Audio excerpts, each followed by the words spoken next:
फूली के पेट गुलगुला हो जाला, फूली के पेट गुलगुला हो जाला, देहिया स्पंज के रसगुल्ला हो जाला। आ अरब में रहत होई उहे नु बूझी, दुबई में रहत होई उहे नु बूझी, दिरहम रियाल बाबू कैसे कमाला।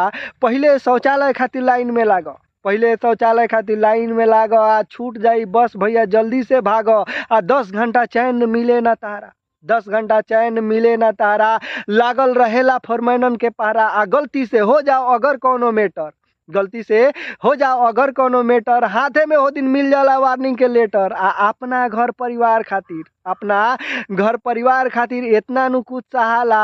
आ सऊदी में रहत होई उहे नु बूझी, सऊदी में रहत होई उहे नु बूझी, दिरहम रियाल बाबू कैसे कमाला।